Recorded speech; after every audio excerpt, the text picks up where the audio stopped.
Olá pessoal, tudo bem? Estamos aqui hoje em mais um programa Conexão Print, o programa da agência digital Sign Media, a agência especializada na área gráfica, comunicação visual e impressão digital e que vai fazer a sua empresa vender cada vez mais. E claro que estamos hoje aqui na Vega Produtora, que é um dos nossos patrocinadores master. Você que quer conhecer a Vega, fazer o seu programa, a sua produção audiovisual, venha conhecer o César, venha tomar um cafezinho aqui com ele que vocês vão gostar, tá? E hoje a gente está com um convidado muito especial, tá? A gente já vem atuando junto aí uns 4 anos também. E hoje quem está aqui é uma pessoa que traz vivência real de quem foi peão a vida inteira em multinacional como Ambev, Renault e entende tudo de rigor, compras e processos e aplicou essa bagagem para transformar a Delta Rótulos e Etiquetas em uma potência junto com seu sócio Marcos Dibas, tá? Como ele atua hoje, eles atendem gigantes como Volvo, Renault, Mondelez. Gente, é gente gabaritada, hein? Então, queria apresentar a vocês Maurício Macioski, um dos diretores da Delta Rótulos e Etiquetas. Maurício. Eu agradeço o convite. Ficamos muito felizes de ter você aqui hoje conosco. A gente sabe que vai ser um conteúdo rico, uma história sensacional. Eu que já tive a oportunidade aqui de conhecer um pouco mais a história dele, né? Tanto como pessoa, como profissional, é realmente inspiradora.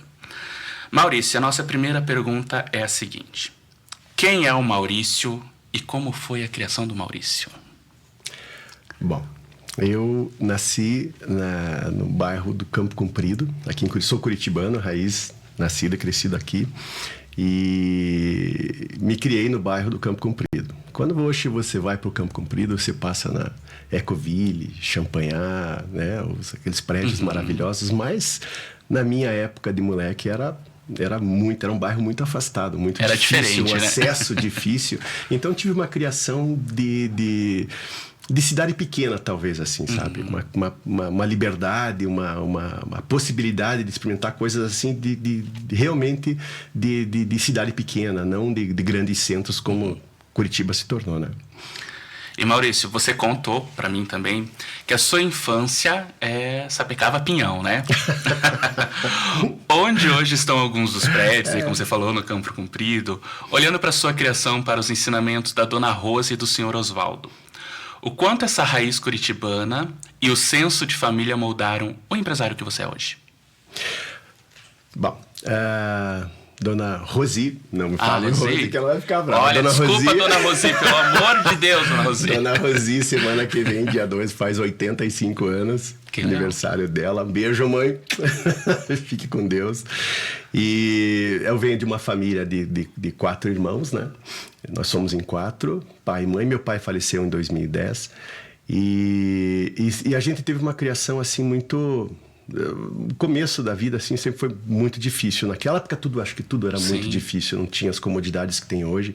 Tudo era... E o pessoal reclama de hoje, hein? Não sabe o que era no passado. Não sabe o que era antigamente. Era tudo muito mais difícil. Então, eu cresci numa família grande, assim, no seio de uma família grande, de almoço na casa da avó no domingo com macarronada, aqueles tios, os primos, todo mundo junto, aquela confusão. Isso é muito família rico, grande, muito, né? Sempre foi. E essa estrutura permitiu com que a gente realmente crescesse de uma forma estruturada, buscando sempre melhorar. A mãe sempre foi muito preocupada com essa questão do ensino, tudo mais. E por mais que eu tenha feito ensino fundamental, em determinado momento deu certo, eu entrei no Cefet como técnico mecânico. Trabalhei lá. No Cefet? Trabalhei lá.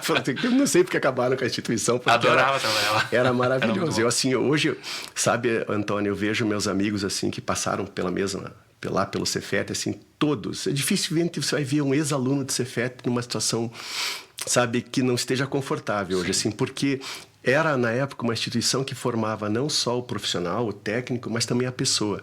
Tinha uma preocupação em formar a pessoa. E daí, depois do Cefet, acabei me formando em administração na FAI, pós-graduação na PUC, em planejamento estratégico. Enfim, foi dessa forma a minha criação. Tenho 2 irmãos. Minha irmã mais velha foi servidora pública, né? Hoje já está aposentada. Meu irmão advogado e minha irmã também advogada. Trabalharam junto. Meu irmão tem um escritório de advocacia.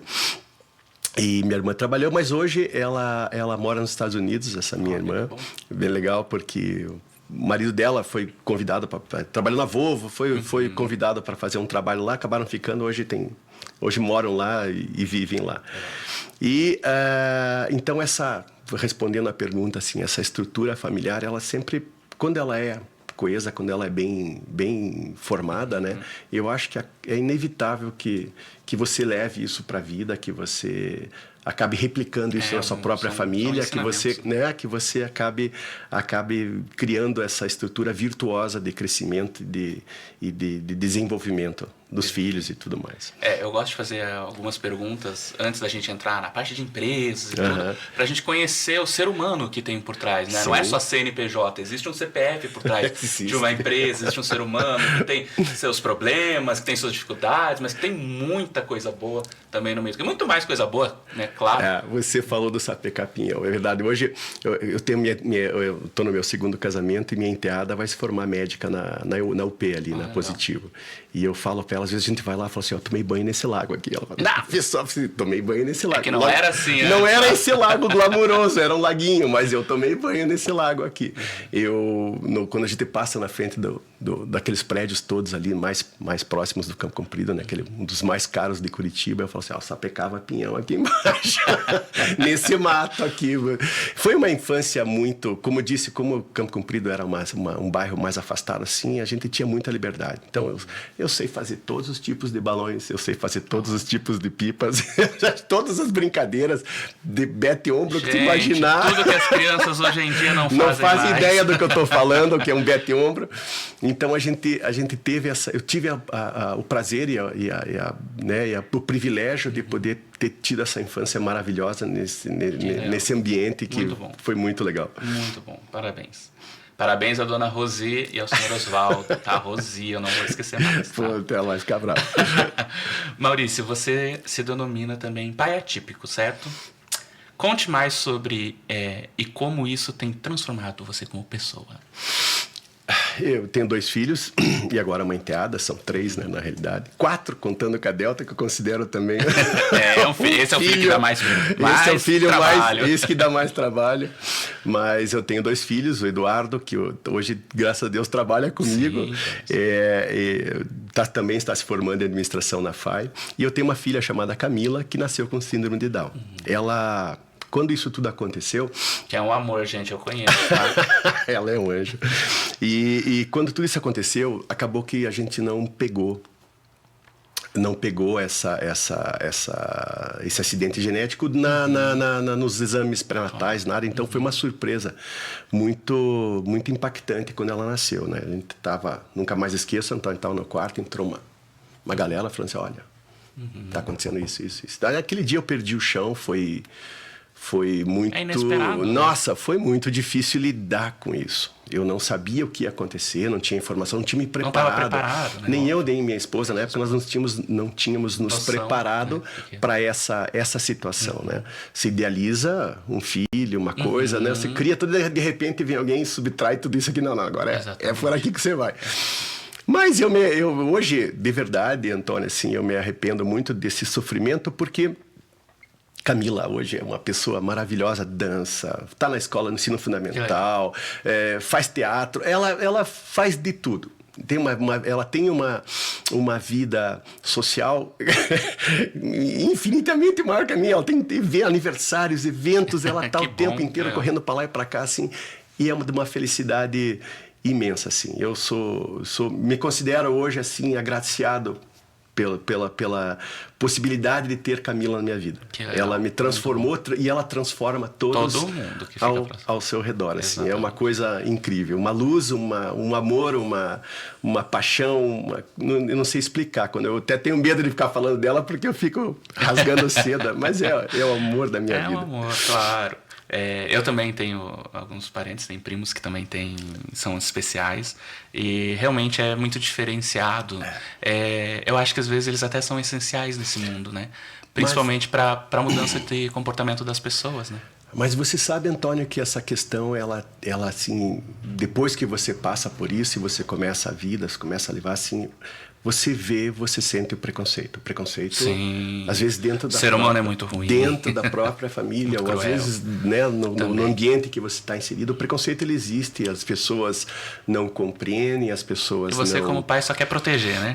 Então lidar com esse sentimento, eu acho que uma das coisas que mais me transformou como pessoa foi lidar com esse sentimento. Saber entender, ter essa empatia com a pessoa que está tendo o preconceito. Por que ela faz isso? O que gera essa questão toda? É tudo muito complicado. Até para mostrar para essa pessoa, né, como é também. É né? muito esquisito isso. Então, assim, eu acredito de verdade que uma das coisas que mais me transformou foi essa questão de lidar com o preconceito. Ele existe, Sim. não só de cor, de raça, de tudo. A gente vê isso todos os dias na televisão, mas é com pessoas com necessidades especiais, com qualquer tipo de com crença, raça, tudo, né? É muito difícil. Mas a gente vai tentando, né, ensinar, demonstrar, participar. O pertencimento ele é fantástico. Também vai mudando as pessoas devagarinho e daqui a pouco está tudo certo. Que bom, que ótimo. Maurício, a sua transição para o montanhismo e escalada técnica, olha, te levavam a passar semanas no mato, né? Escalar uma montanha exige planejamento, paciência, gerenciamento de risco e confiança no parceiro, talvez que esteja te acompanhando ali.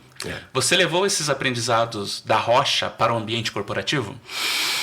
Inevitável. Você sabe que eu tenho 3 irmãos de sangue, mas eu tenho vários irmãos de coração. Eu tenho alguns irmãos assim que eu carrego minha vida inteira e tenho sempre eles ao meu lado. Adoro estar com eles. E eles vêm desde a minha infância lá no Campo Comprido até na Renault. Então eu sempre fui um cara de panelinha. Então o Marcos era da minha panelinha na FAI. E eu sempre fui muito de panelinha. E esses amigos das panelinhas estão comigo até hoje. E eu carrego eles no coração sempre. Esse amigo especial do meu primeiro emprego, o nome dele é Cleiton, mora em Paris hoje. Abraço, Cleiton. Veja o podcast, manda pra ele. Incrível. E um dia ele chegou pra mim e falou assim, a gente sempre ia subia Marumbi, fazia Itupava, eu sempre me senti muito à vontade, acho que por causa da minha infância, eu sempre me senti muito à vontade no mato, assim, sempre gostei muito da natureza, esportes radicais, depois acabei arranhando superfícies aí de diversos esportes nesse sentido. Mas um dia ele chegou bem e falou, vamos fazer um curso. Surgiu um curso de escalada técnica. Você fala alpinista, né? Mas alpinista é ascensão nos Alpes, né? Sim. Então, o termo correto é escalador técnico. E ele falou, vamos fazer um curso? Eu falei, tá, vamos. E dali para frente, quando a pó da rocha entra na corrente sanguínea, não sai mais e você não consegue mais abandonar. É um misto de... Você faz até hoje? Agora com 58 não... Mas uma trilhazinha... Não, trilha eu faço, gosto bastante, assim. Mas a escalada técnica já... precisa de um vigor físico que eu já não tenho mais. Então a gente escalei quase todas as montanhas, fiz muitas vias, a gente realmente curtiu muito esse tempo. Como eu te disse, às vezes passava uma semana no mato das férias, escalando montanha o tempo inteiro, tomando água de rio e comendo o que tinha e cabeça só na escalada.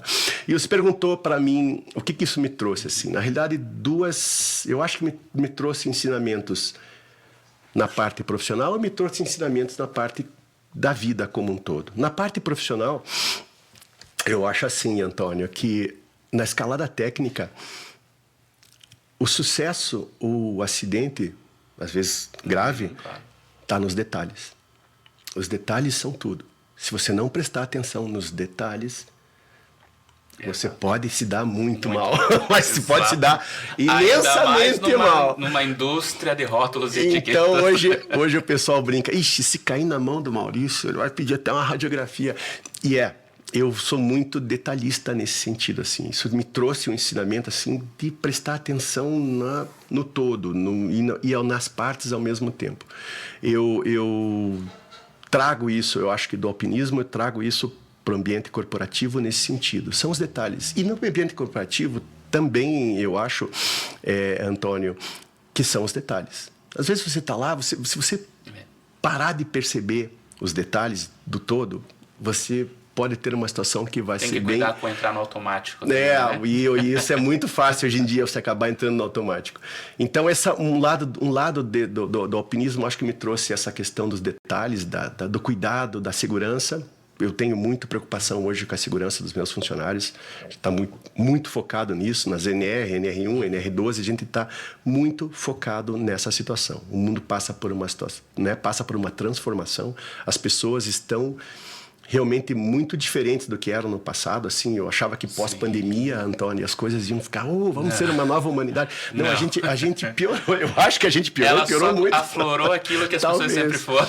Então, a pressão forte. Esses dias dei uma entrevista para a FIEP lá, sobre NR1, e me perguntaram, mas e aí? Né? Eu falei assim, não, a gente tem essa questão da NR1 forte na empresa, estamos trabalhando, ainda é muita novidade, muita coisa, a gente não sabe mesmo por onde que a gente vai caminhar, mas a gente já tem a preocupação com a saúde, os riscos psicossociais, né? Pressão das mídias sociais, pressão da correria, da internet. Esse mundo globalizado, a velocidade vertiginosa das coisas hoje. Então, a gente está muito preocupado com isso.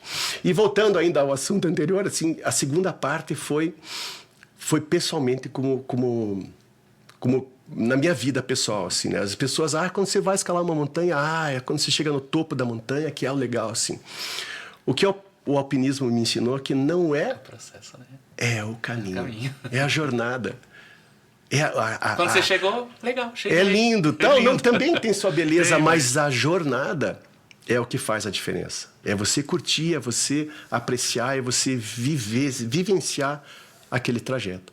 Então, isso me mudou também para a vida. Hoje eu presto muito mais atenção no percurso, no caminho, do que efetivamente no destino.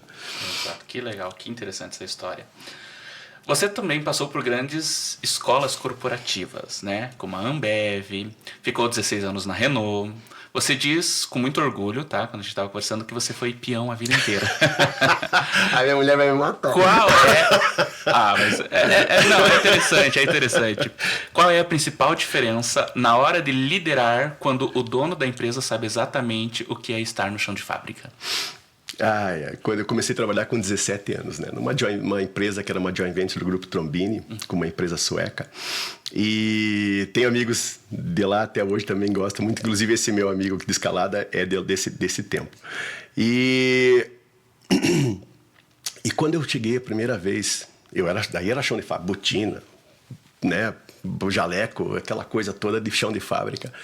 E quando eu cheguei no refeitório a primeira vez, eu sentei, daí sentou um camarada na minha frente assim, e ele pegou o garfo, pegou a faca, e ele abriu o garfo inteiro para que o garfo pegasse mais comida. Aquilo foi para mim impactante de uma forma, Antônio. Falei, meu Deus do céu, o que é isso? E o chão de fábrica, ele é riquíssimo. Esse pessoal é maravilhoso, eu adoro o chão de fábrica, eu gosto muito de chão de fábrica, porque... Tanto hoje na empresa, o Marcos tem uma vocação mais de vendas, dessa coisa, né, do mais glamour, estratégico. E eu sou muito focado na produção. Eu gosto muito de estar lá, de estar resolvendo os problemas do chão de fábrica. Então, daquele dia para frente, eu sempre fui peão. As pessoas falam, mas você usava paletó e gravata? Eu usava paletó. Mas eu era CLT, tinha um chefe de um chefe, que às vezes estava sentado lá em Paris. Mas... você mesmo engravatado, de certa forma, ainda é peão. Muita gente não gosta que eu fale isso, ou fica revoltadíssimo. Não, porque eu sou executivo. É uma brincadeira que eu faço. Não me levem a sério, assim, nesse sentido, assim, de ser, fui peão a vida inteira. Mas quando você tem um chefe de um chefe de um chefe, você tem que prestar conta. Você faz parte de uma estrutura, né? Não é você que manda, né? Você, né? Então, Antônio, essa minha trajetória profissional, assim, foi muito interessante. Depois, obviamente, eu fui para a área de compras e tal, aí colarinho branco, né, gravata, a vida inteira. E precisa adaptar as situações, né? Aí é uma outra situação, mas acaba que no fim do dia é tudo igual, né? Tanto o peão de fábrica quanto o cara do escritório, todo mundo tá todo mundo lá trabalhando e tentando fazer o seu melhor. Então, essas empresas, assim, cada uma delas me ensinou muita coisa. Então, as multinacionais, elas pensam de uma forma, elas trabalham de uma forma, sempre uma administração moderna, sempre com alguma coisa, sabe, um foco num resultado, mas de uma forma, como é que eu vou, estruturada, de uma forma... Organizada. De uma forma que permita esse crescimento ordenado. Então, essas questões, elas hoje são muito fortes em mim. E também, por ter tido são 40 anos agora, esse ano, são 40 anos, né, de 40 anos de trabalho, né? Então, nessa trajetória, eu tive a oportunidade de ter contato com empresas de segmentos de alimentação, papel e celulose, automobilismo. São segmentos diferentes, mas todo mundo no final quer resultado. Então a Ambev foi uma experiência resultado muito interessante. Positivo, né? Pelo amor de... a Ambev tem uma pegada forte, assim, sim, né? Sim. Eu trabalhava às vezes de segunda a domingo. No final do ano foi muito difícil. Eu trabalhei na companhia. E a pegada deles, assim, eu trouxe de lá, assim, conceitos muito interessantes. Orçamento base zero, o gerenciamento deles muito focado no resultado, fazer o máximo com o mínimo, assim, sabe? Essas questões são muito... Lá eu aprendi a trabalhar com orçamento. Você tem um orçamento, você tem que respeitar, porque se você estourar vai ter um impacto enorme. Sim. É maluco, e eles te remuneram por isso. Você, naquela época, hoje eu não sei como é que é, faz muito tempo que eu me afastei, mas naquela época você podia ganhar, por exemplo, você tinha tua pontuação, teus objetivos para você fazer. Se você cumprisse e ficasse, você ia para uma lista e tal. Na metade da lista passava uma régua. Quem está para cima ganhava até 7 salários. Quem estava abaixo não ganhava nada. Então, a tua luta é para estar sempre acima, né? Todo mundo se matava para estar na parte de cima e ganhar, né? Foi muito... Tem um lado horrível disso, porque as pessoas trabalham muito, acabam se estressando demais. Eu acho que a Ambev, não sei, não perdi o contato, mas eu soube que se reinventou. Hoje não é mais essa pegada, assim, né? Tá mais light, porque também... a geração mudou. A geração mudou, e se você pressionar demais, as coisas tendem a não sair do jeito que você espera, né? Então, hoje na empresa eu trago tudo isso e aplico. A gente tem orçamento, a gente busca, a gente tem um pai de uma conta, ele é responsável por aquela conta. Antônio, desde o cafezinho até a matéria-prima, as maiores contas, salários, tem uma pessoa que cuida, gerencia aquela conta e faz, vamos dizer assim, garante que a gente vai chegar no resultado. A gente planeja um resultado, planeja um crescimento e trabalha efetivamente para chegar naquilo. Faz o que tiver que fazer para chegar naquele resultado. Então, se deu muito certo esses últimos anos, agora, esse ano principalmente, assim, por causa da guerra, tal, tudo virou de cabeça para baixo. A gente está se batendo muito, porque o mercado, de repente... Sei lá o que aconteceu. Tá tudo, mudou, né? Tem hora, passa um mês... Tudo muda o tempo todo. O mercado não tá comprador, daí no mês seguinte quer comprar os 2 meses, o mês anterior e o segundo, e daí a gente não tem capacidade. Tudo muito louco. Então... isso eu trouxe dessa época esses conceitos, sabe? Essa questão do orçamento, de ter respeito ao que você planeja. Fazer um planejamento. A gente adora. Novembro e dezembro a gente reúne todo mundo numa mesona lá e a gente fica... O que nós vamos fazer? E essa conta? E isso aqui? Nós vamos fazer isso. E se fizer assim? E se fizer assado? E a gente planeja. E joga tudo e sai o resultado. Eu falo assim, a gente vai buscar isso aí. Vamos buscar. Exatamente. Então é muito legal. Assim, e da parte da montadora, foi um troço muito bacana assim, relacionado à qualidade. Assim, né? Lógico, essa coisa do automóvel, autopeça, tem muita questão da segurança, né? Sim, transporta pessoas, então tudo é muito forte assim, nesse sentido. E hoje, não sei se coincidência ou porque inconscientemente a gente foi nesse caminho, por minha causa, mas a gente atende muitas. A gente hoje só não está dentro da Volkswagen, eu não sei porquê, a gente nunca conseguiu entrar. Mas Volkswagen. Todas as... tá perdendo, hein? A gente está em todas as montadoras, todas, caminhões, automóveis, e uma grande massa de autopeças. E esse pessoal exige muito. Com certeza. PAP, FEMEA, sabe, esses conceitos de modo de falhas e tal. Ninguém quer trabalhar com esses caras porque eles são muito chatos. Mas vocês querem. Mas a gente adora. Eu falo, esses caras puxam a gente para cima. Exato. A gente é ISO 9000 desde 2018. E a gente não fez uma ISO 9000 de bandeira de vendas. A gente acredita. A gente se reúne. A gente fica mudando o procedimento. Inclusive, a gente tem auditoria semana que vem. A gente acredita, a gente se desenvolve, a gente investe um tempo e uma energia imensa na ISO 9000. Porque ela nos traz benefícios. Como empresa, como processo, as melhorias do processo, as melhorias finalmente no produto são fantásticas se você levar a sério a ISO 9000. E esse grupo, vamos dizer assim, esse segmento que nós atuamos, ele nos puxa para cima o tempo todo. Nos cobra qualidade, nos cobra compromisso, nos cobra efetivamente que produza muita documentação de segurança para eles. Né? Isso é fantástico. Muito legal. Gente, só para lembrar vocês, estamos aqui no Conexão Print em mais um episódio. Hoje recebendo aqui Maurício Macioski, diretor da Delta Rótulos e Etiquetas, tá? Estamos aqui na Vega Produtora, que é o nosso patrocinador master. E nós somos da Digital Sign Media, quem realizamos este podcast riquíssimo em conteúdo para você empreendedor, para você que quer empreender e quer conhecer ainda mais. Maurício, a gente vai acelerar um pouquinho aqui agora. Ok. Tá? A gente está indo para o nosso próximo quadro, que a gente vai falar um pouco sobre essa jornada dupla que eu sei que você teve, né? O convite do Marcos Dibas, né? Para entrar na Delta, né? Ele já estava acho que uns 10 anos com a Delta ali e houve esse convite também. Então vamos lá, em 2009, a Delta ela já tinha essa trajetória construída lá pelo Marcos, né? Pelo fundador. Nesse momento surgiu a oportunidade de você ingressar nessa sociedade, adquirindo a participação de um sócio que estava saindo naquela época. Como foi tomar essa decisão e entrar em um projeto que já estava em andamento?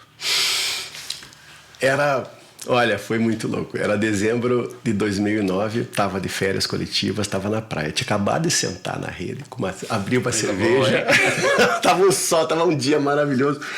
Olhei o celular, Marcos. O Marcos, como eu disse, era da minha panelinha, nós éramos muito amigos na faculdade, né, nessa panela. E ele tinha um sócio, a Delta, nessa configuração que ela é hoje, ela foi fundada em 2004. E o Marcos e esse sócio vinham trabalhando desde então, né? Mas não, estava num barracão de 260 metros, sabe, ainda não tinha dado aquele passo que nós demos logo em seguida. E esse sócio dele estava desmotivado, as coisas não estavam acontecendo, tinha feito concurso, eu não tenho certeza disso que eu vou te falar, mas parece que fez um concurso, e passou num concurso público e tal, e falou, olha, eu quero vender. E aí o Marcos falou, putz, acho que vou convidar aquele maluco lá. Ele me ligou.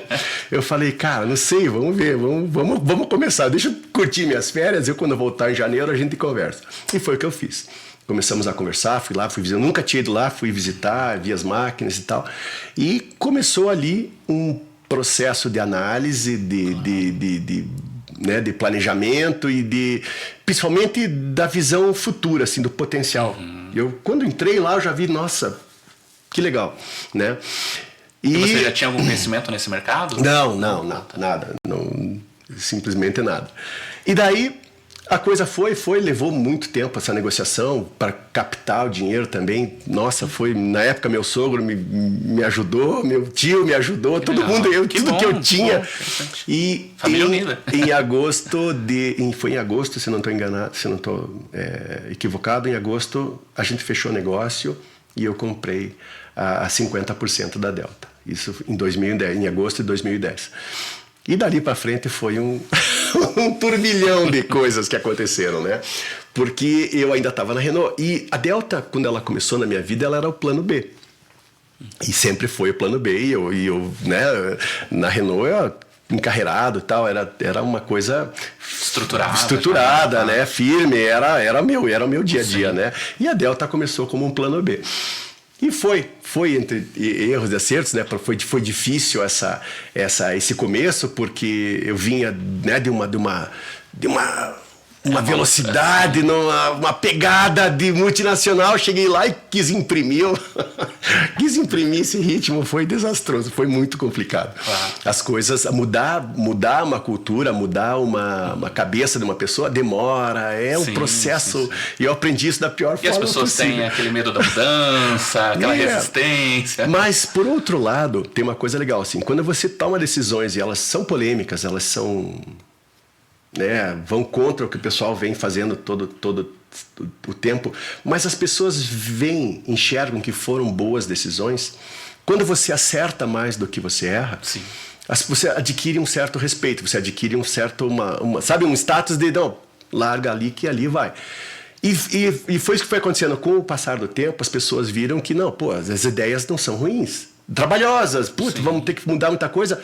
Mas não são ideias ruins. E daí foi essa gestão, foi acontecendo, mas eu continuava trabalhando na Renault. Então, Antônio era muito louco. Eu saía de lá, às vezes, 18 horas, por exemplo, tem que dar uma passada lá dentro, ver como é que tá. E daí chegava lá, o Marcos queria, então vamos fazer, e começava aquela sinergia, aquela coisa de sócios. Claro.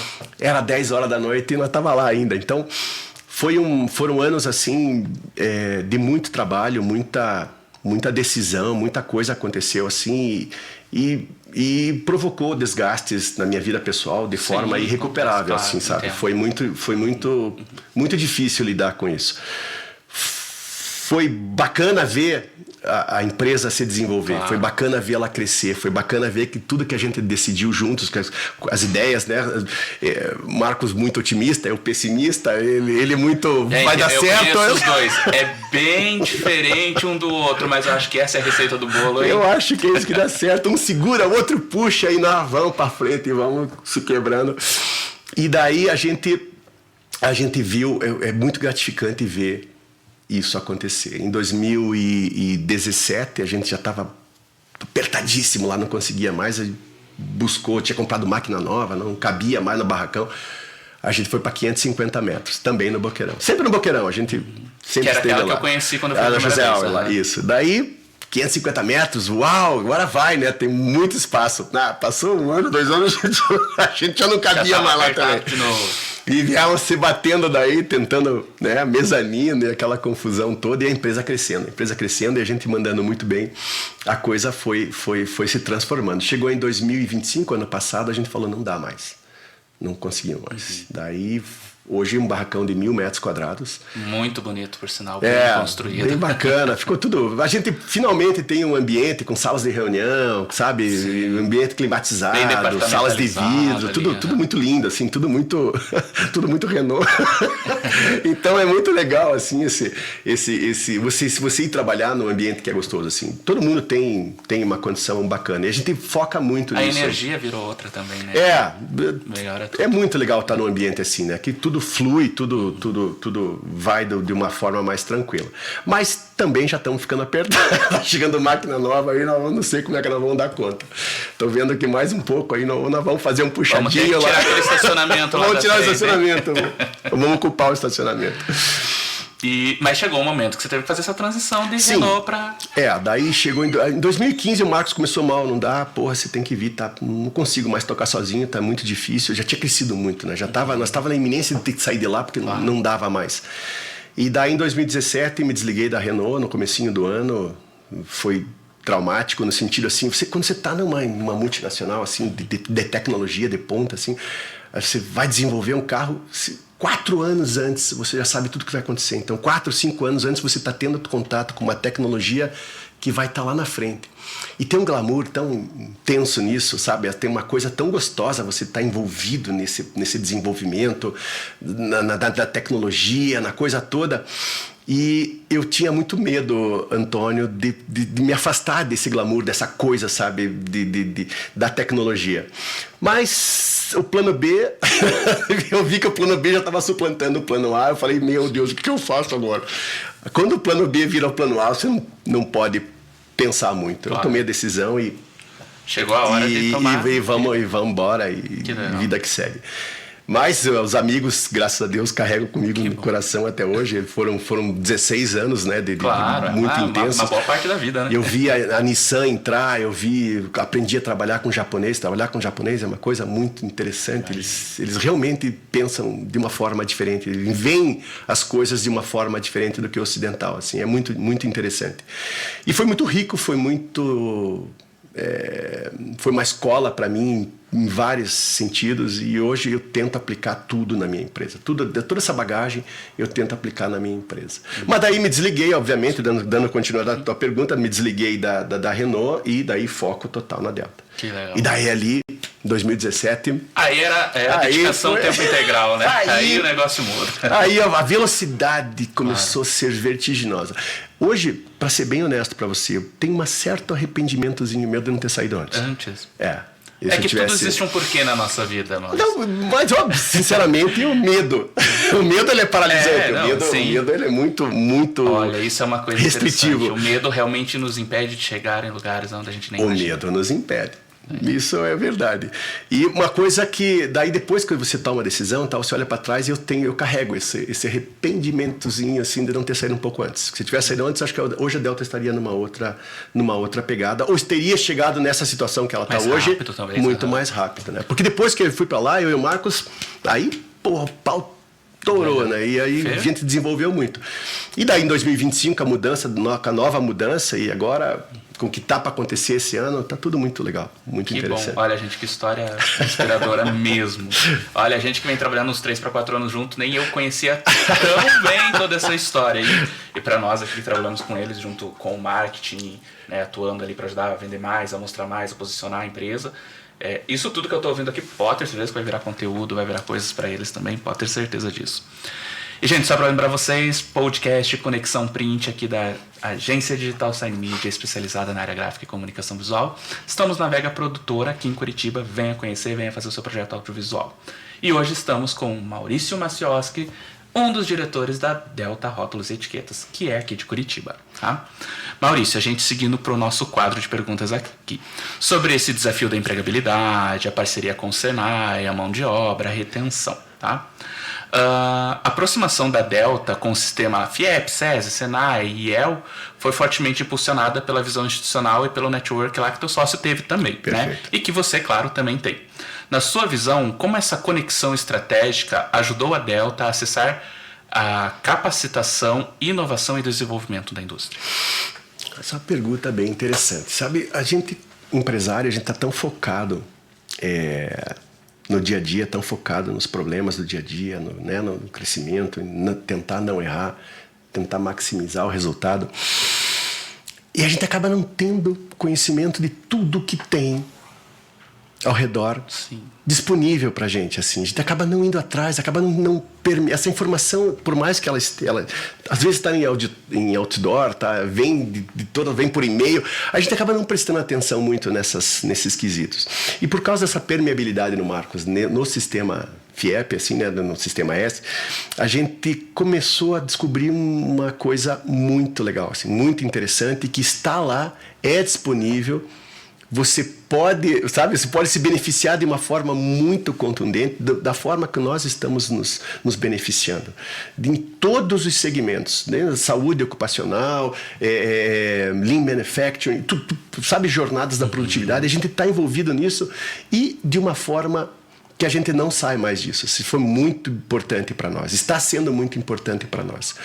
Está fazendo com que a gente cresça de uma forma estruturada, ordenada e segura, sabe? É um crescimento sustentável, a palavra que eu queria lembrar anteriormente e acabei esquecendo. É um crescimento sustentável, porque ele é baseado em uma formação, as pessoas lá são muito bem formadas, é um pessoal de um nível técnico assim muito, muito interessante.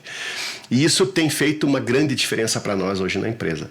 Acessar esse conteúdo, acessar esses benefícios, essas questões que estão lá para nós e a gente muitas vezes não percebe, e ver o quanto isso está frutificando dentro do nosso dia a dia na empresa.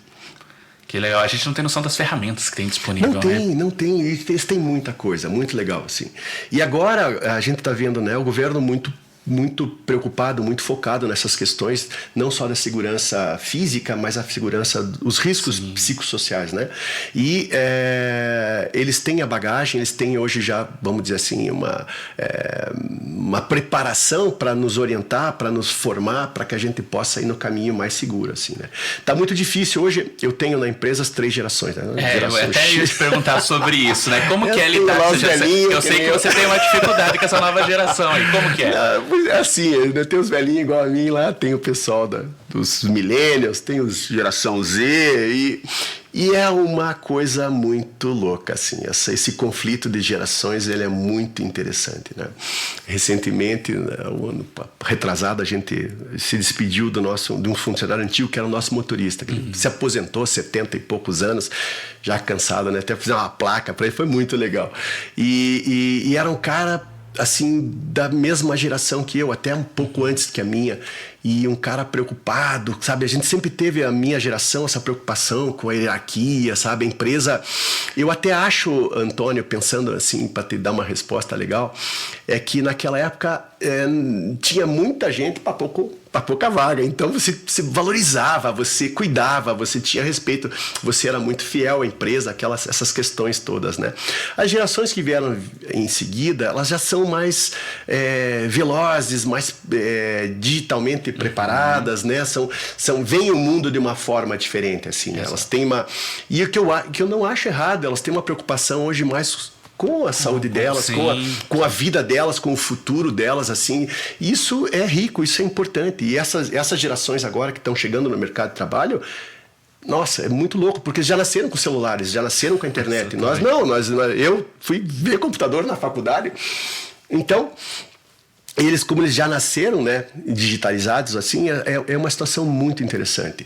Você hoje ter que restringir celular. Recentemente, né, o governo, olha, agora é proibido o celular nas escolas. Pô, nas fábricas também. Sempre foi, mas agora de forma muito contundente, porque as pessoas estão muito dependentes do celular. As pessoas acabam não tendo muito controle, né?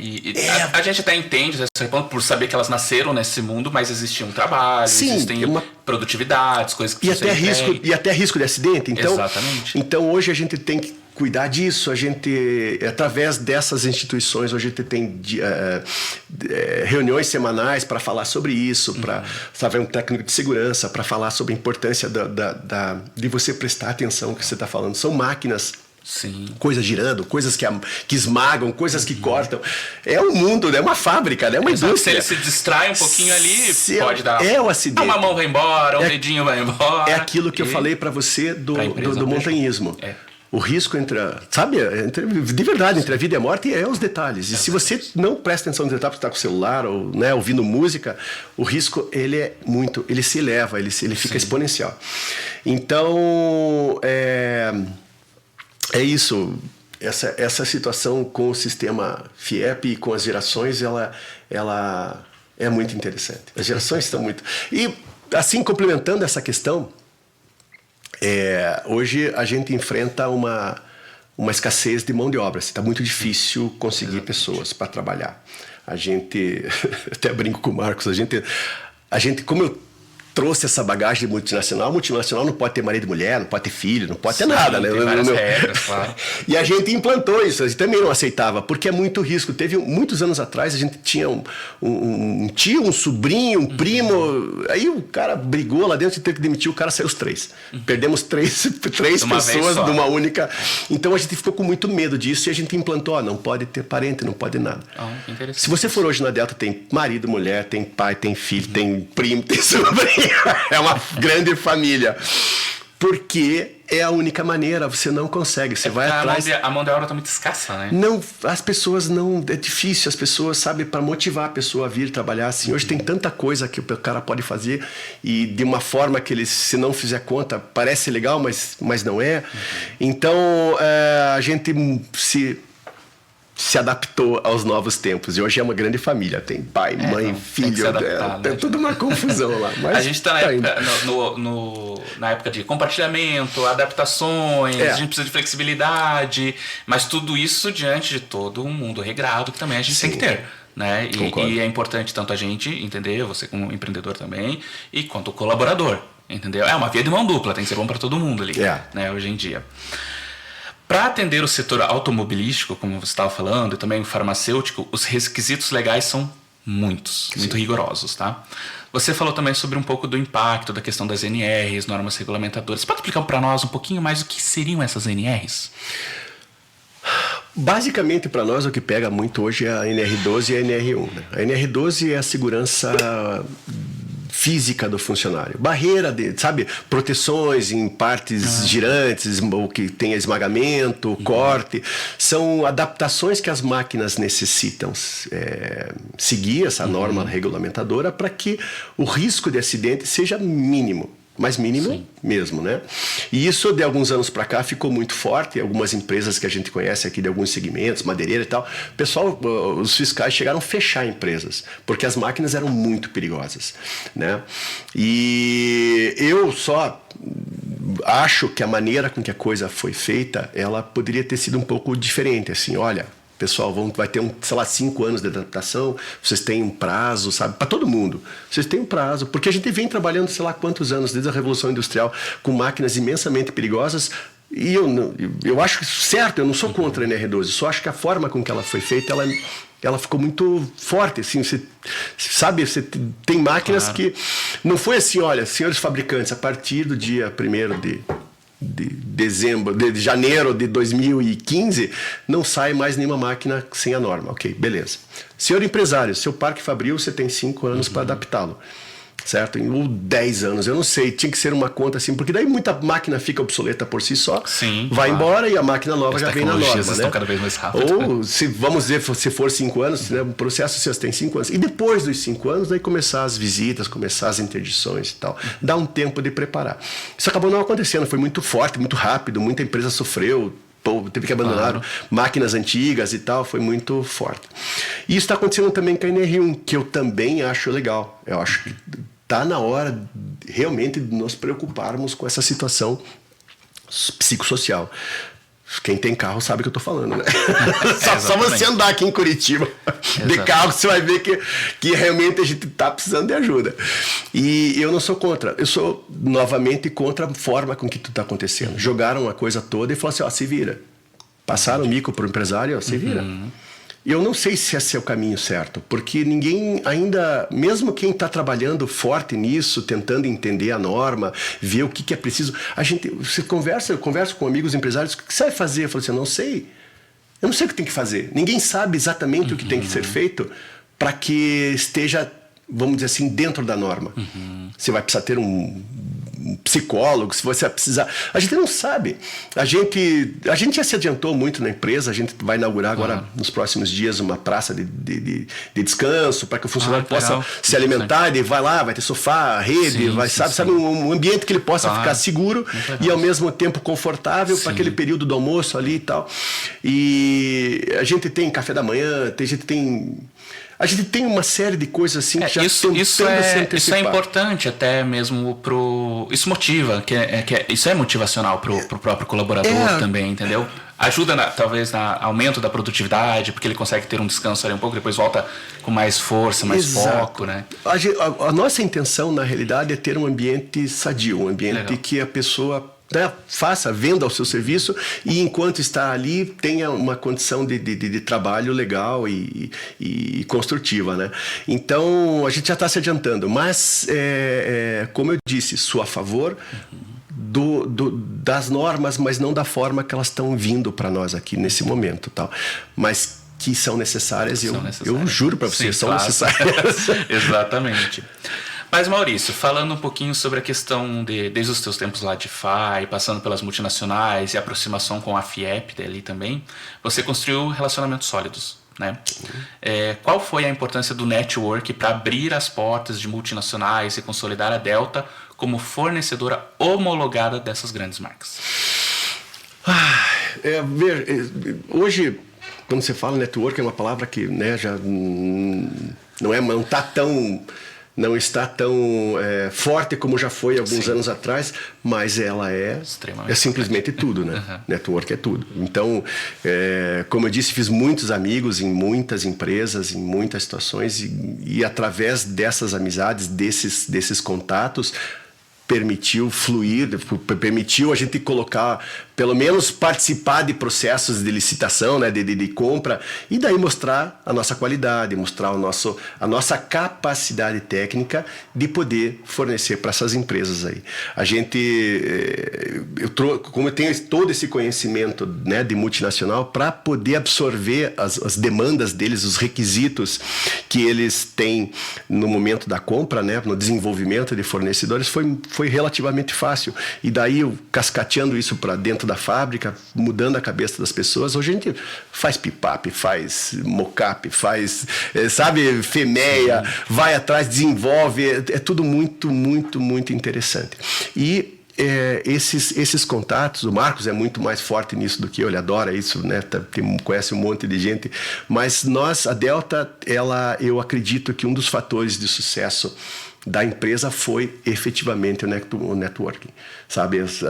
Ter pessoas que nos querem bem, que nos respeitam como profissionais e que acreditam no trabalho que estamos fazendo e que permitem que a gente possa demonstrar isso, e depois é só sucesso. A gente só precisa botar o pezinho lá, depois a gente não sai mais. Exatamente, não, é extremamente importante esse relacionamento, afinal, a gente fala, a empresa compra da empresa, mas atrás da empresa tem o CNPJ, sempre é pessoas comprando de pessoas no final, né? Pessoas. Então, e é interessante falar, ainda falando de gerações, né? Você tem o comprador da grande empresa, que é o cara mais velho. Ele quer visita, ele quer olhar nos seus olhos, ele quer conversar, quer ver você, quer ver o que você está vestindo. A gente está na transição das gerações, né? E você tem o cara novo que tem ojeriza de receber pessoas. Ele não quer nem atender o telefone, ele é só no WhatsApp e acabou-se. Então, entre este cara mais velho que quer a visita, quer a segurança de saber quem é o Antônio, sabe? Vem aqui, venha conversar comigo. E o cara que não quer saber de você, quer saber só dos números, claro, e o WhatsApp, e quando você liga ele entra em parafuso. Não, e a empresa ela precisa se adaptar a isso, você né? Tem que ela aprender. Tem que tá não, o e-mail tá se tornando uma ferramenta a cada dia que passa menos utilizada. O WhatsApp hoje, né, tem na parte de vendas é uma força descomunal, assim, tudo circula, tudo acontece de uma forma muito rápida. Então o comprador quer o orçamento em horas. Exatamente. Não dá para esperar mais 3, 4 dias. A gente tá sempre naquela correria contra o tempo hoje, né? Virou tudo muito, muito rápido, muito forte, muito, muito, muito interessante nesse sentido. E ao mesmo tempo ainda tem o cara que... Não. Sim. Vem aqui, vem me visitar, vamos conversar. É muito louco. A gente lá na agência também, a gente tem o cliente... Vocês foram esse tipo de cliente para nós, né? De parceiro que... Vem aqui me visitar. Nós somos velho. Né? O Marcos, acho que chegou a nos conhecer em uma das feiras em São Paulo. Falei, gente, nós somos de Curitiba, estamos do lado. Ele nos conheceu numa feira em São Paulo. Num ano ele pegou um dos nossos folders, levou embora. No outro ano, um ano depois, ele foi de novo na feira, passou, conversou acho que com um dos nossos colaboradores lá. E depois ele pedindo uma reunião, insistentemente uma reunião depois da feira conosco, que a gente já tinha um monte de reunião marcada na semana seguinte.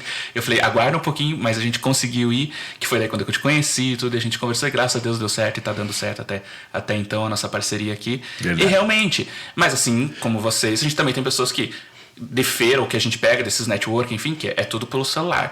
Tem gente que nem áudio gosta, tem gente que gosta só que escreva, tem gente que gosta que só mande áudio, e a gente tem que se adaptar a tudo isso. Tem que se adaptar. Né? Tem gente que, Antônio, manda um e-mail, tá bom? Vamos mandar um e-mail também, não tem problema. Antônio, vem aqui, vamos lá. Então, assim, para nós, a gente gosta também de ter tudo isso para os nossos clientes, e a gente gosta muito, a gente gosta muito de estar próximo do cliente, sempre que a gente pode, que nem vocês têm as reuniões de alinhamento, que eu acho fantástico com o comercial. Gente, façam mais isso, pelo amor de Deus. Coloque sua equipe de marketing junto com a sua equipe comercial, a sua agência, seja a nossa, seja outra que você tenha reuniões junto com o comercial. Por quê?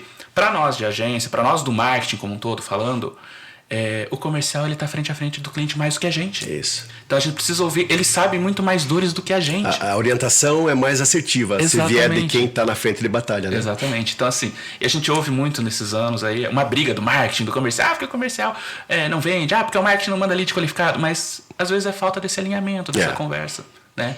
E graças a Deus a gente consegue ter isso com vocês. Não são todas as empresas que fazem isso, tá? Então eu acho que esse também faz uma parte do sucesso aí da Delta.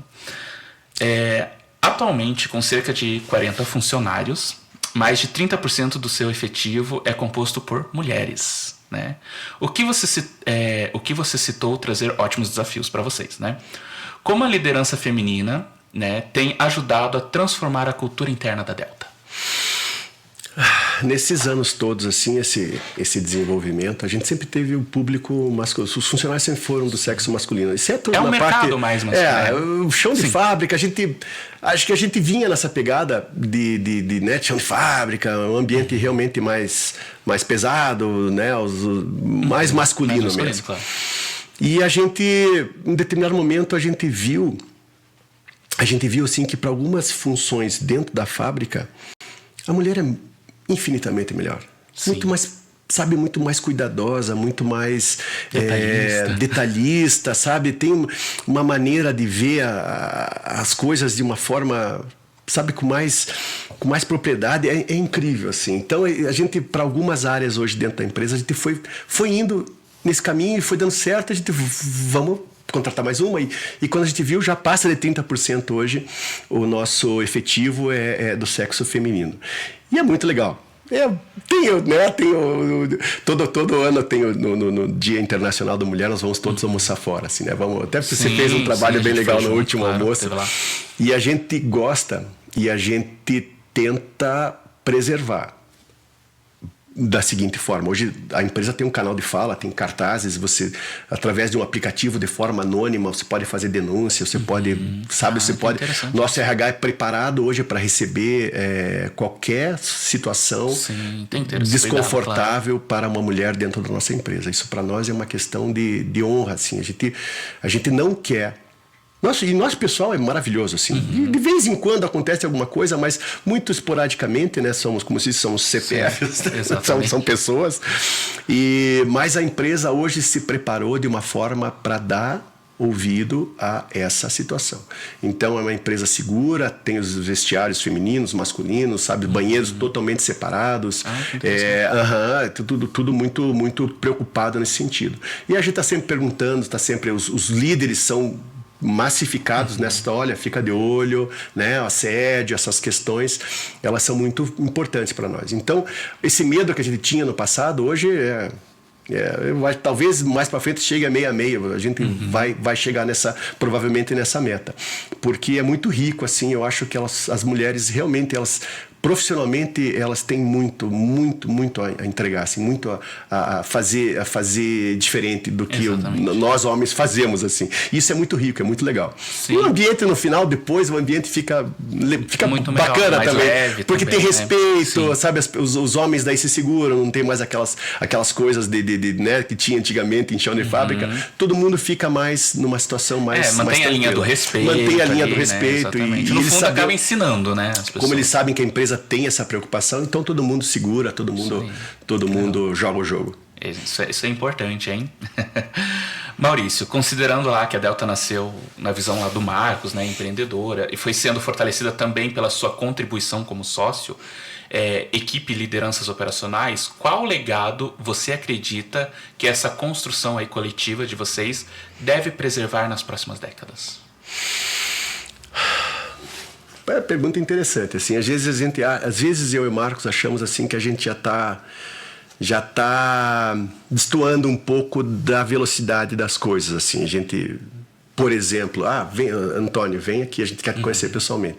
Isso vai contra a velocidade das coisas, né? Você tem que ir, a gente marca uma data. Podia ser mais rápido. Podia ser mais rápido. Então, a gente tá vendo assim que a gente tá ficando mais velho, assim, e a gente tá começando a segurar um pouco a velocidade das coisas. Mas a gente tem uma vontade, uma energia ainda, a gente tem, assim, de construir essa Delta de uma forma sustentável para mais 10 anos, para mais 20 anos, mesmo que a gente não esteja mais no comando, mesmo que a gente esteja distante. Como esses dias eu falei para você, são 40 anos, eu tô começando a demonstrar um certo cansaço, assim. Eu já não tenho mais aquela coisa, né, pela idade, pelo tempo trabalhando, eu já começo a ver a minha vida assim, já indo para um caminho assim de trabalhar menos, de curtir mais a vida e viajar e essas coisas assim. E eu vejo que o Marcos também está nessa pegada. Mas a gente ainda, todo santo dia, está lutando para construir essa empresa. Nós participamos de um projeto muito bacana do IEL lá, que são os doutores da indústria. Hoje tem um pessoal, né, que fez faculdade, mestrado, doutorado e tal, mas nunca participou efetivamente de uma indústria. Então, fica uma lacuna entre a prática e a teoria, que o IEL conseguiu fazer de uma forma que, de forma subsidiada, enfim, esses doutores vêm como consultores durante um período, sabe? É um projeto de 4 anos, um negócio bem legal. E nós temos lá o Jefferson, um cara sensacional, com muito conhecimento, e ele tá estruturando a Delta nesse sentido. Ele vai criar uma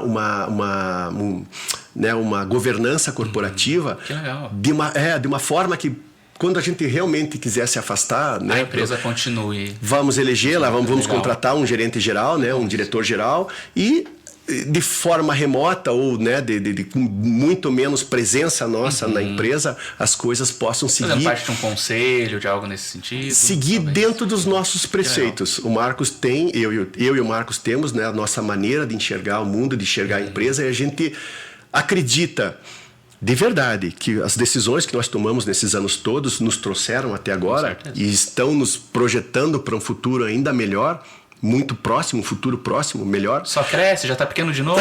Pois é, tem máquina nova chegando, tem tudo acontecendo muito rapidamente. Então nós acreditamos muito nas nossas decisões, na maneira com que nós fazemos as coisas. E acreditamos também que é a nossa obrigação deixar como legado esse norte. Nós não vamos efetivamente pilotar, mas nós queremos que sigam a nossa bússola, que sigam a nossa bússola moral e profissional, para que a Delta continue sempre nessa pegada. Sabe, respeito, preocupação com os funcionários, sabe, PLR, coisas que a gente acredita, a gente implantou, a gente gosta e vê o resultado acontecer. Funciona, né? Nós temos empregados lá de 20 anos.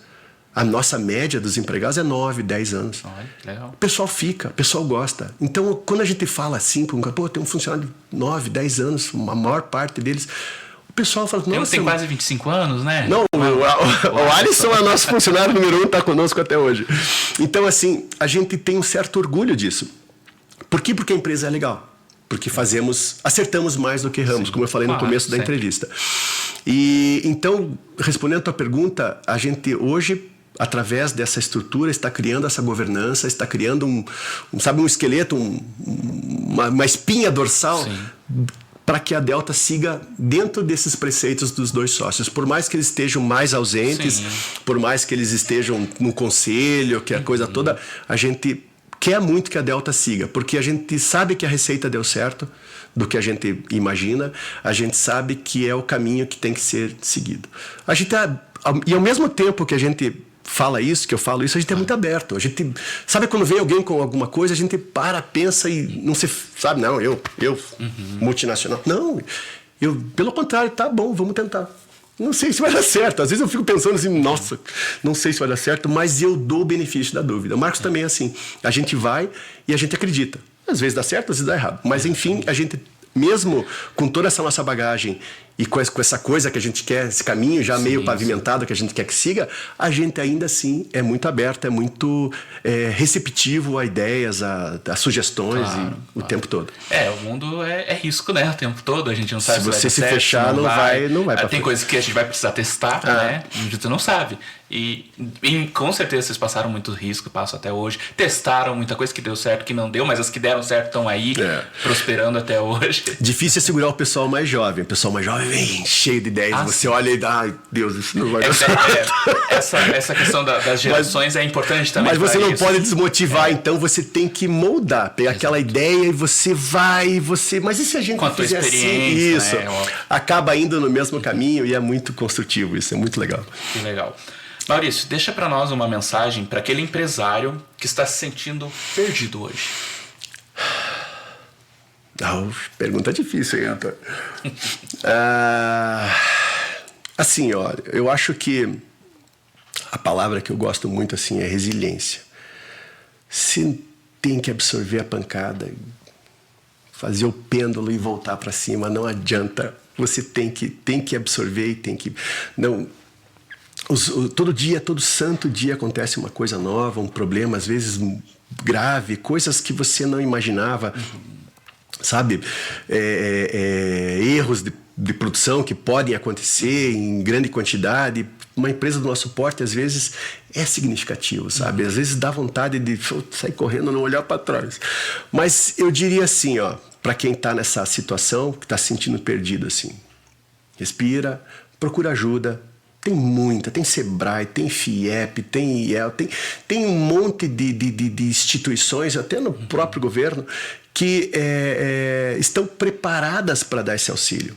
Às vezes você precisa de uma pequena orientação, de um empurrão e as coisas vão começar a fazer sentido novamente. Busque essas instituições, acredite nessas instituições. Eu falo, se sindicalize. Se sindicalize, através do sindicato vem muita coisa.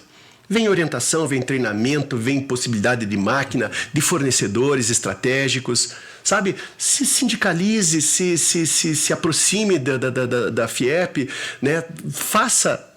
Cumpra essa jornada, porque nesse caminho vai surgir coisas que eu tenho certeza absoluta que vão te ajudar. Não desespere, sabe? É difícil, mas não se desespere. Tenha resiliência, que essa é a palavra do dia, sabe? Ninguém disse que seria fácil, né? Não, nunca é. E é isso que faz a gente gostar disso que a gente faz, né? As empresas, elas estão ali para resolver problemas o tempo todo. Se não houvesse um problema, não teria por que aquela empresa existir. Verdade. E Maurício, para a gente finalizar, o que você diria para aquele Maurício lá jovem, que estava iniciando a sua vida quando jovem? O que você falaria para ele hoje? Compre Bitcoin? Boa!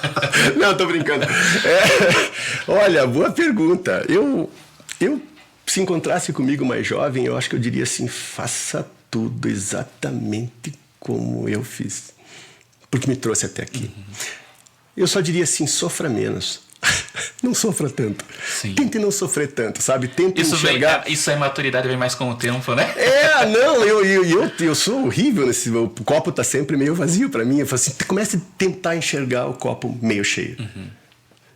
Acho que se fosse dizer isso, faça tudo igual. Exatamente igual. Deu certo. Deu certo. Acredite, vai dar certo. Mas sofra menos, sabe? Busque mais equilíbrio, tente não se impactar tanto com as adversidades, com os obstáculos, leve com um pouco mais de leveza tudo. Porque acho que isso me cobrou um preço muito alto, assim, sabe? Esse sofrimento. Eu sempre fui muito de agarrar o problema e ficar ali com ele. Então eu acho que eu diria para mim mesmo assim, cara, vai no caminho, esse é o caminho, acredita, lá na frente o pote de ouro te espera, mas sofra menos, sabe? Tenta levar tudo com um pouco mais de leveza, um pouco mais o problema existe, mas vamos olhar a solução. Agora, contorná-lo, a maneira com que você vai contorná-lo e o sofrimento que você vai te causar, a decisão é tua. Então. O sentimento, você é responsável pelo teu sentimento, você pode controlar isso. Então, se eu pudesse dizer isso para mim, do passado, é assim, cara, leva com mais leveza que vai dar tudo certo. Era muito bom, olha aqui. Gente, eu até pedi uns minutinhos a mais ali, eu falei, porque eu realmente, a história é muito rica. Eu tinha muitas perguntas ainda para fazer aqui pro Maurício. Eu tive que pular algumas outras, ele respondeu ali. Mas que história fantástica, tá? Vocês que estão aí do outro lado, né? Maurício, obrigado aqui pela apresentação, por estar conosco. Na realidade, quem te agradece sou eu. Porque esse teu projeto é maravilhoso, assim. Às vezes a gente olha algumas pessoas, né? Empresário lá, tal, né? Nossa, que legal, que empresa legal e tal. Mas não sabe exatamente o que ele teve que passar para chegar até lá, né? Então, esse é o momento em que você traz pessoas aqui que possam enriquecer, sabe? Espero que o que eu disse, as coisas que eu falei, possam impactar alguém de alguma forma, positivamente, com eu digo, certeza. Né? No sentido de que torne a vida dela um pouco melhor. Então, eu que te agradeço de coração o convite, e é um espaço que realmente muito interessante. Que bom, exatamente para isso, para verem os empresários não lá sentado naquela sala de vidro e aquela coisa toda, mas efetivamente o que ele fez para chegar lá, né? O processo, como é que foi a jornada, né? Para chegar no topo da montanha, né? Exato. Essa parte legal. Que é legal. Gente, queria agradecer vocês todos que estão aqui nos assistindo hoje no Conexão Print, o nosso podcast da agência digital Sign Media, tá? Estamos aqui hoje na Vega, produtora que é um dos nossos patrocinadores masters aqui em Curitiba, fica no Bom Retiro. Venha conhecer o César, esse estúdio, fazer o teu projeto audiovisual. E você que precisar contar com uma agência para crescer, para se desenvolver, consultoria, curso, tudo que envolva o mundo do marketing, para a área de comunicação visual, impressão, gráfica, conte conosco. Nós estamos aqui para contribuir para a sua empresa, tá? sempre estou lá dentro da tua empresa, a gente vai conversar, precisou, Antônio, liga, a gente está sempre disponível para poder contribuir com vocês, tá? E falando em rótulos e etiquetas, não esqueça, Delta Rótulos e Etiquetas, tá? Vamos lá, convite Volkswagen, por favor, hein? Falta você lá. Só falta vocês no currículo. Gente, obrigado e até o próximo episódio. Até mais. Um abraço, Tchau, muito tchau. obrigado.